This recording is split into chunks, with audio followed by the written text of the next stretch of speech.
Day 2 of the April 2000 7-day retreat in Springwater.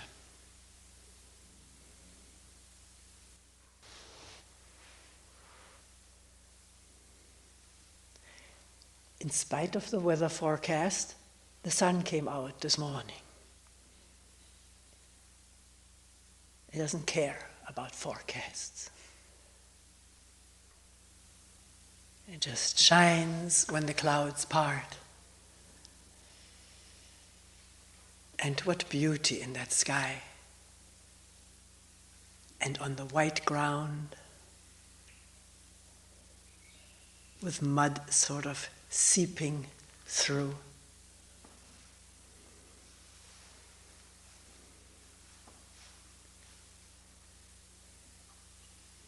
The day we started the retreat,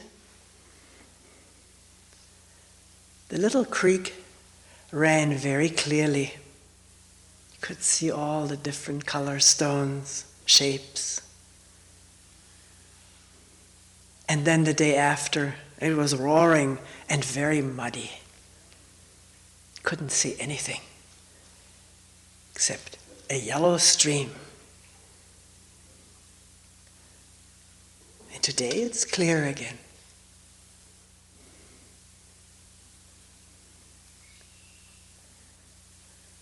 The different color stones shine through.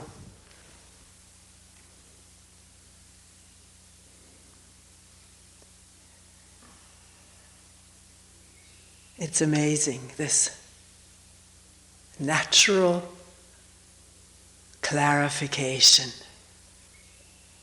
Sediments settling out with time.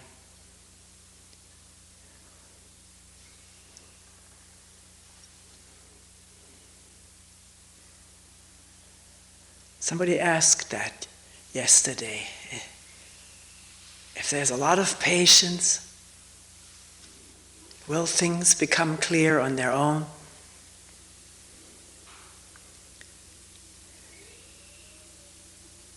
Patience, no rush, no pressure, but being with all the stuff, the mud, the sediments, the volume of thoughts and feelings and emotions and disturbances and pleasures and fears. Can we be with it all? We're not used to that. We object, we resist, we fight, or we deny, ignore. That's why it's such a marvelous thing to come to a retreat, where at least at times there is no choice but to be with what's there in silence. The silence of bird song and breathing and people here and trees and snow and occasional sunshine.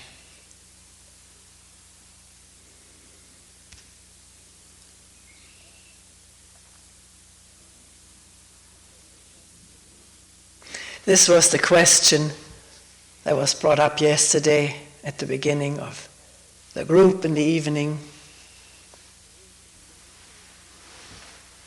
Can you say something about the difference or the benefit, I don't remember it verbatim, of either scheduled, required sitting, where you have to go to the sittings, no matter what you feel like, and this unstructured thing here? You constantly have a choice to go or not to go.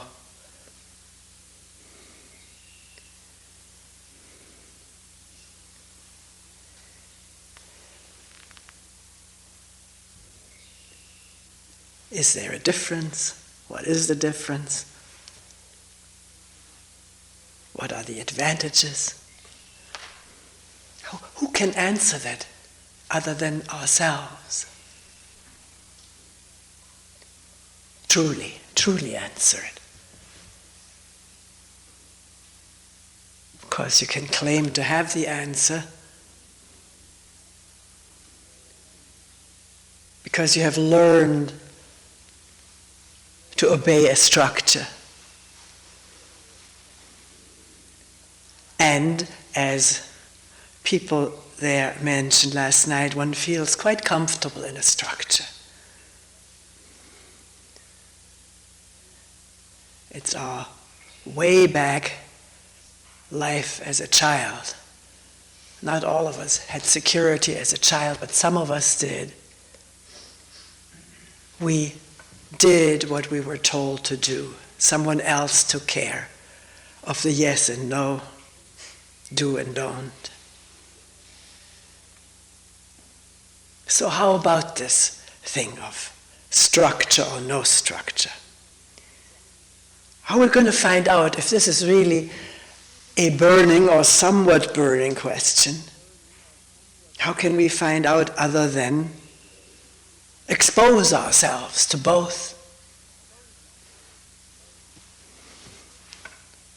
I don't think there are many places as free from structure as this one, so you don't have to look far probably to find a center where the sitting is required, and not just the sitting required, but you're admonished to go beyond the required sitting, to push yourself, extend yourself, whatever way it is put, through the breaks far into the night. Now you may not want to go that far, but try it out if this is a live question for you, particularly if there's some discontent with not doing what one thinks one ought to do.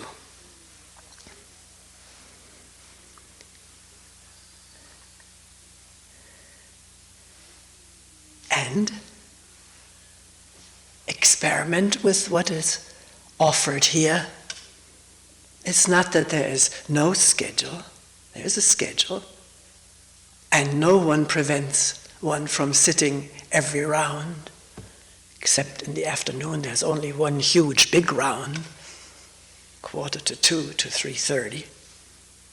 So there one has to divide it up a little bit, but we can do it. We can make our own schedule, sort of arouse our own discipline to see how it is to sit more or to sit less. As you watch people here, people are quite different. Some people come here and seem to be sitting really every round. They're always in the sitting room. Others, now and then, others just in the evening or morning and evening when they're timed sittings.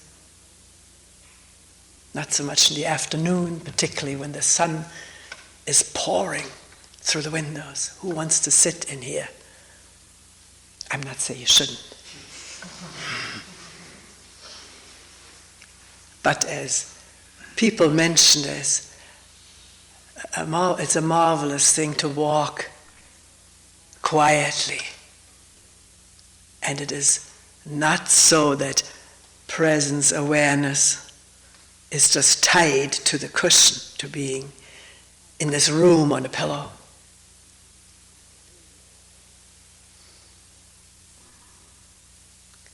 I've mentioned frequently the first retreat we held here in 85. A man came from Germany, and he was reveling in the beauty of this land. It was a lovely April. And coming from a densely populated country, he just marveled and enjoyed hiking for hours through the hills and valleys. And in a meeting he said, how come people sit in this hall when they can walk over the hills and into the valleys for hours? I said, well, if you really want to find out, try it out to sit in here. He had done very little of it. And he did. He did try it out. And he was in the sitting room for most of the remaining time. To walk openly, attentively, receptively on this beautiful land. All the deer and birds and small animals and squirrels. The grass greening and the flowers coming through. The little leaves appearing, little buds bursting on the branches. The sounds of wind and rain and snow. And the brilliance of sunshine bathing it all. It's a marvel to behold. And to be in here and sit motionlessly quiet, so still. Because you may say, wait a minute, what is this motionless quiet? The thoughts are zooming, buzzing all over the place. Well, not always. It's possible for all of that to slow down. And there just being, you can't say what. It is incomparable. And is in a way different from walking the land. There's nothing to see, nothing to explore. It's just pure presence.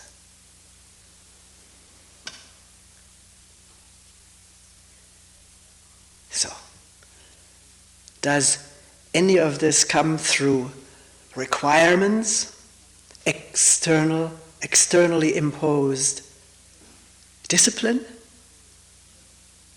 Or can it happen freely for a human being who is yearning to find out, to be in touch, to be alive in a new way, beyond all the stimulation that our daily life and senses and thoughts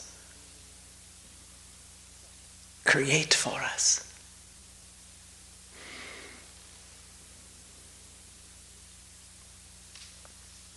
Why do we come here?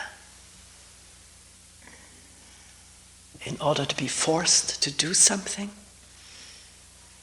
Even though there is an inner craving for that, so we don't have to face the mess of making a decision, of choosing whether to stay in or go out.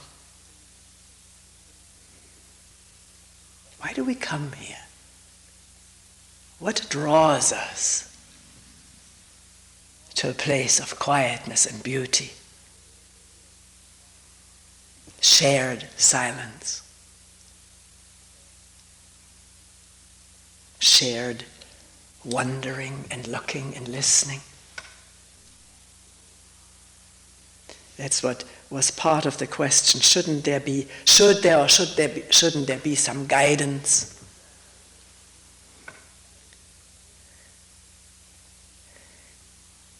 Well, there's a daily talk. I don't know whether this is guidance, but things are pointed out ad infinitum.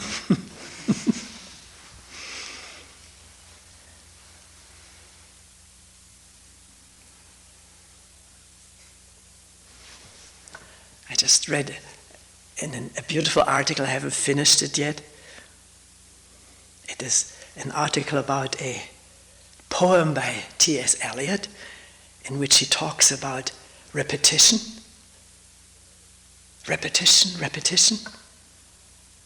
And the person who writes this article, I wish I had it more present in my mind. He says, there is a lot of repetition, and only someone who is really passionately concerned and interested, like a lot of spiritual teachers are, will repeat and repeat and repeat with a passion. The same thing over and over. for us to come upon it ourselves, to understand it, to see it directly.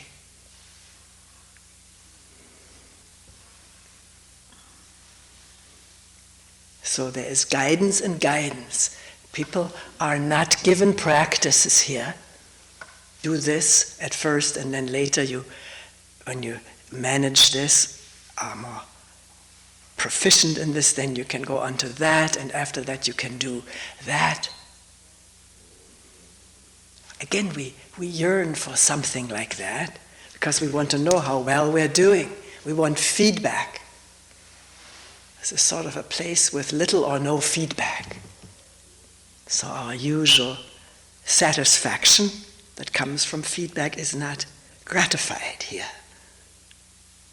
Maybe it is, I don't know. You see for yourself.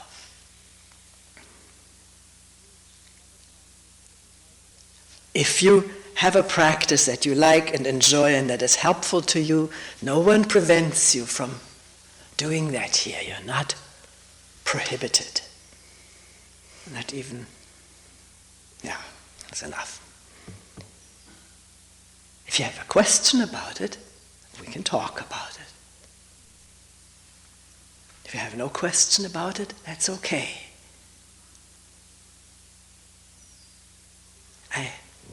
Since leaving a Zen center, I have felt ever more clearly that the best guidance is from our own inner urge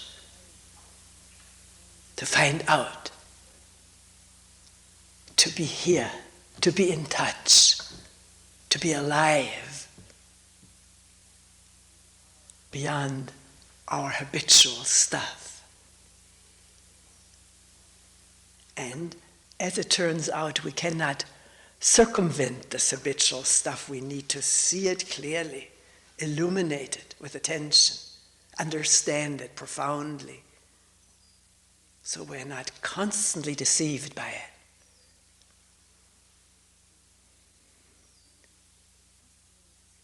So that is this twofold aspect of sitting, of meditation, if you will. To thoroughly understand the conditioned mind, so we're not fooled by it, which we are most of the time. Thinking what thought says is telling us the truth. Somebody said last night,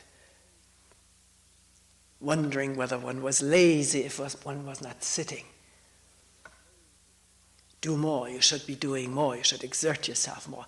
To listen to these inner injunctions with a certain kind of amusement.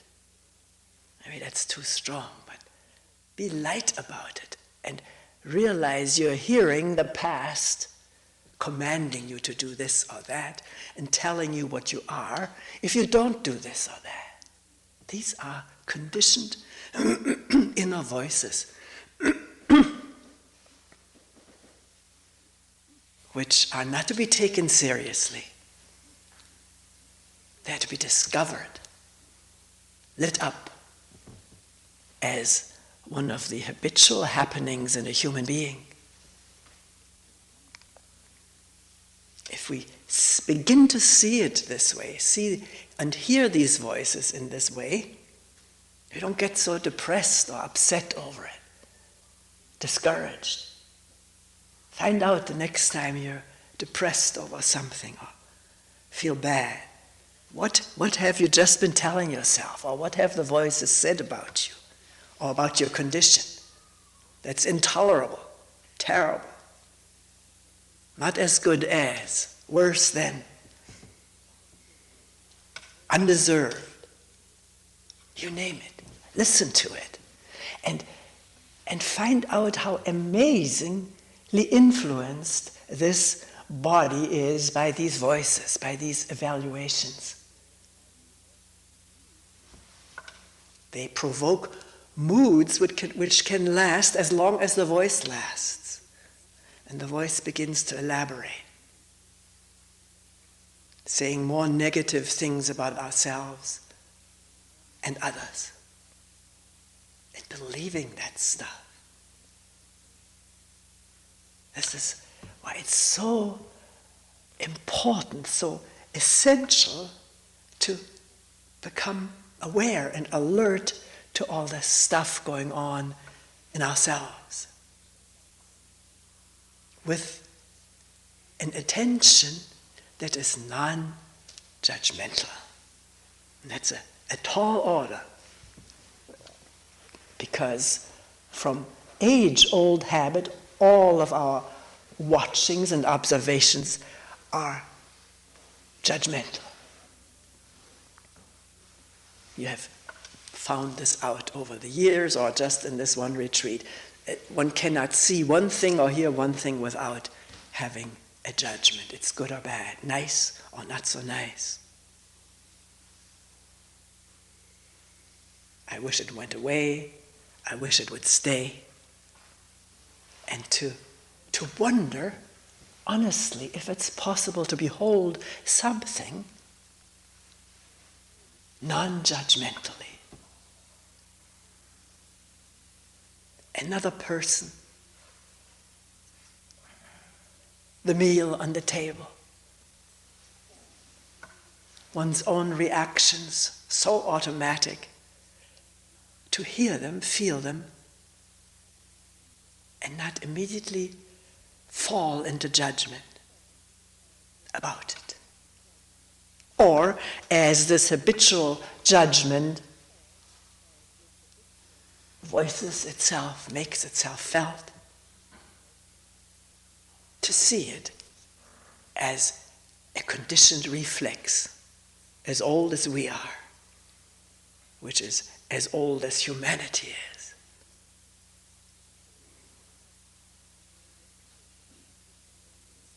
As I mentioned yesterday in this article that I read by the brain scientist, the judgments about what is good, pleasure-bringing, and pain-producing are established optimally between age 1 and 3 already, and they go deep into a deep part of the brain which is unconscious.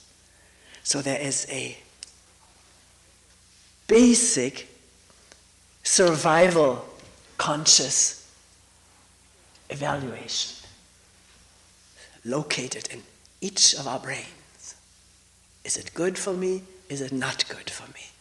Painful, pleasuring.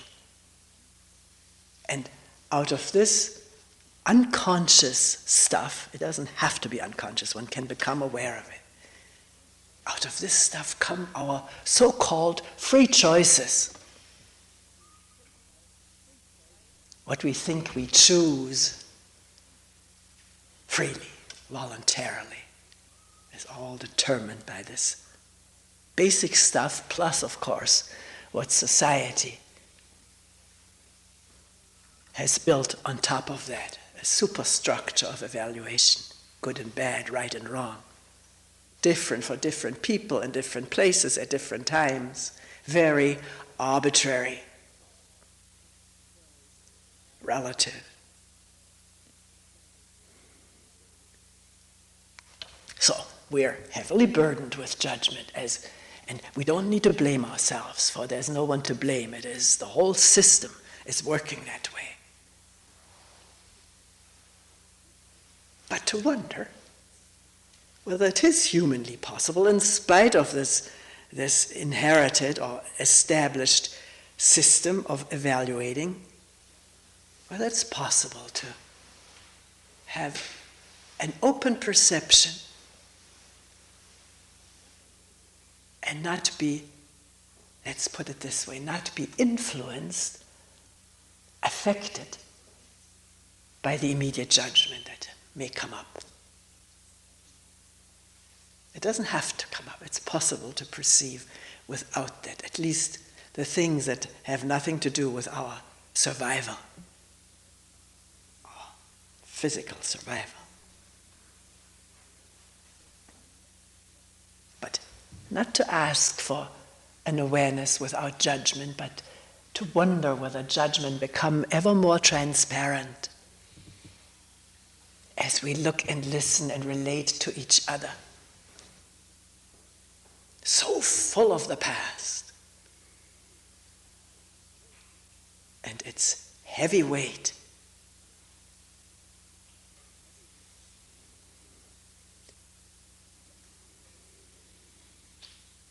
We don't know. Can't say yes or no is possible. But asking a question gets something going in this body-mind. If we're interested, it may just be a perfunctory question, then it doesn't do anything.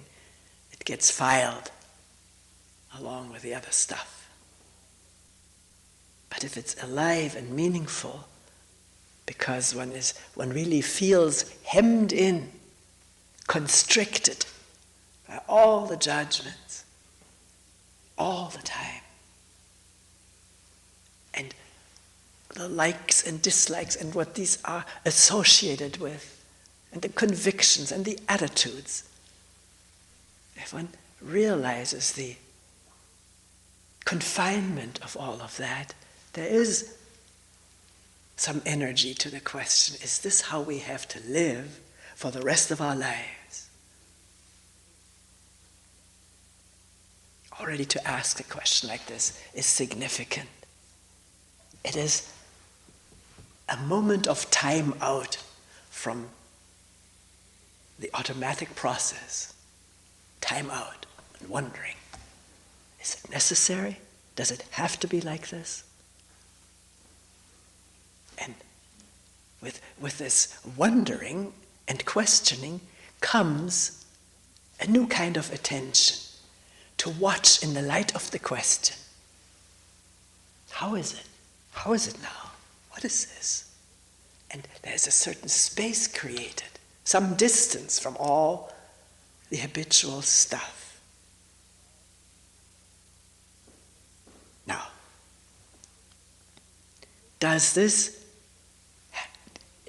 can this only happen in a required sitting setting? Obviously not. The main factor is interest,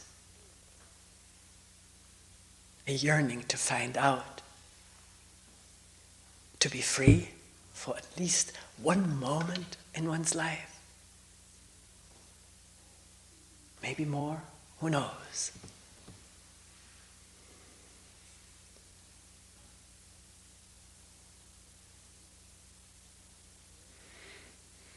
Talking about a yearning for freedom, for a yearning to step out of the confinement of our memories and anticipations and knowledge and self-evaluations and the whole story of my life. A yearning to step out of it for a moment. People ask, and it has already been asked, is it all right to have this yearning? It is a desire, isn't it? Anyone has heard or read about desires? One should overcome desires. I don't know what all is in the mind, not to be taken too seriously. Well, this yearning, a desire of some sort or other brings us here to this beautiful, quiet place. Makes us sit down in silence, even though the monologues and dialogues may be spinning, lively, but wanting to find some peace, some quiet, some groundedness and touchness makes us come here. Now, it's a wrong question to say, is this right or wrong? It is a fact. Without some kind of motive, we wouldn't come here. This place would not exist. It would be overgrown farmland. These fields would probably already be woods, skimpy woods, because then the bigger trees would be regularly cut off. How do you say, harvested? That's what, when we first saw this land, what a harvest had taken place. We called the woods disaster areas. This is how they looked. Huge oak crowns lying on the ground, and then some stumps which had not been cut cleanly at the bottom. It was just sort of the fillet that they had taken out of these trees. The rest was left. But we were not kept from seeing the beauty of this land. All this wood heated the building for many, many years. So how did I get off to this thing?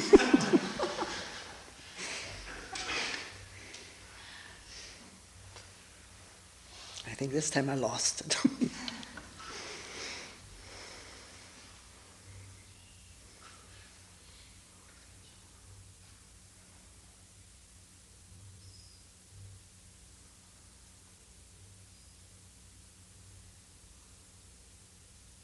Yeah, maybe tomorrow I'll find, or after this thing is over. We were asking, why do we come here? And is it right or wrong to have the desire to find a place of rest? And the fact is, this is what brought us here. But now, sitting down, will the mind constantly say, I got to find this place of rest. Where can I find it? Will I find it this way or that way? And sort of mulling it over and being occupied with it? Or is that part of the restlessness we're trying to be free of?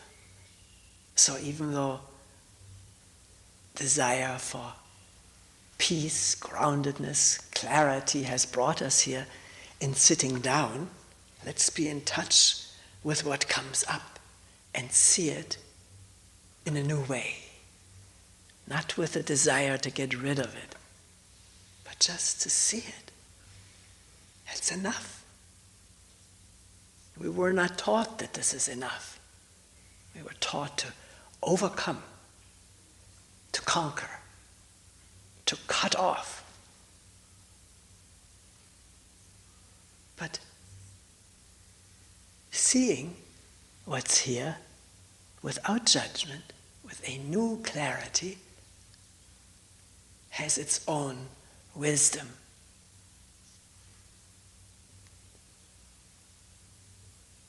And love and compassion, all of this flowers in this seeing without confinement.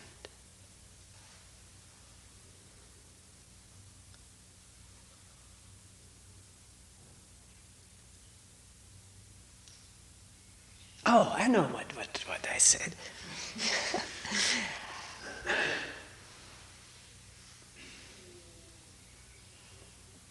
If there wasn't this interest in this work, this building would not be here and this land would be overgrown by spindly trees because the big ones would be taken out periodically. This is how we got off on the track.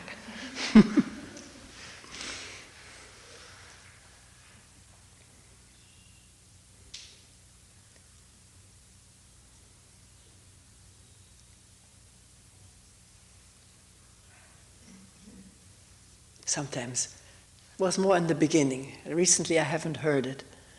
People have wondered, how come we mow nice wild flowers or weeds and things in these fields?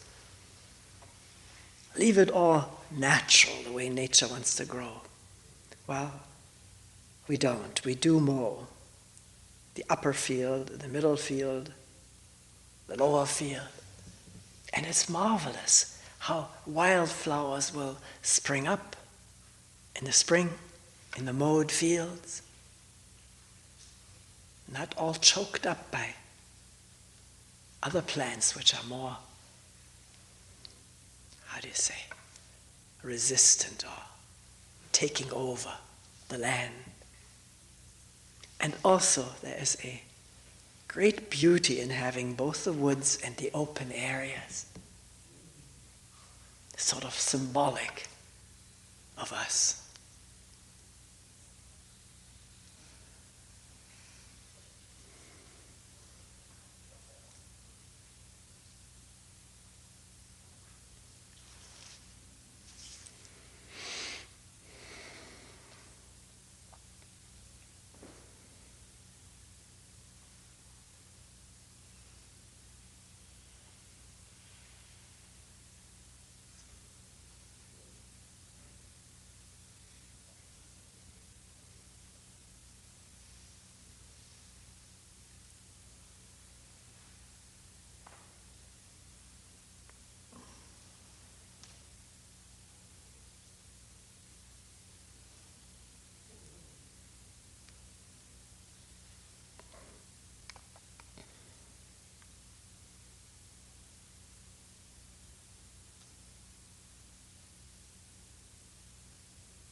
So as some people mentioned, when one sits down, and the moment one has sat down comes the urge to get up. But now the round has started. This is an interesting place to start observing what goes on.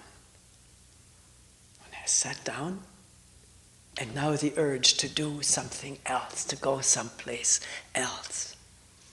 Can we sort of slow motion watch this? Because it's the story of our lives, wanting to be someplace else. And because of this drive away, not here, not really here.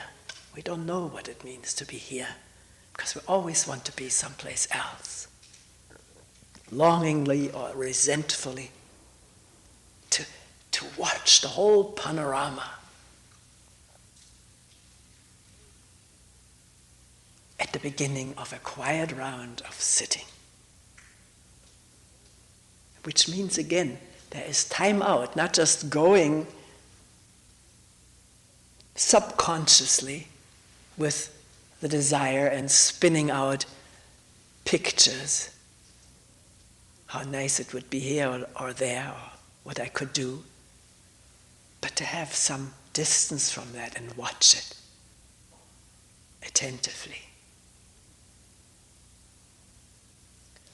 To the degree that this attention gets stronger, more energy in it, the story about the other place may fizzle out. It can do that. And its place is taken by simply being here.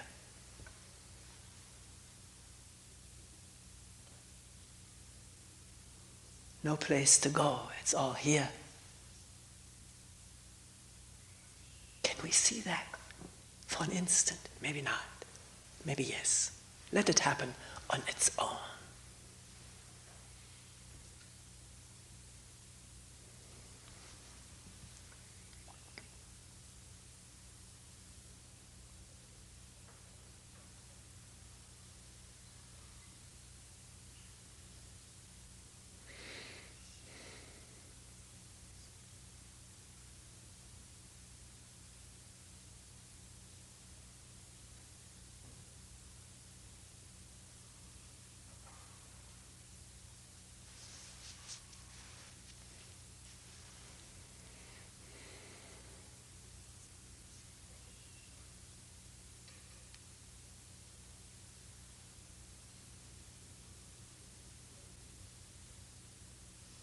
We will end here for today.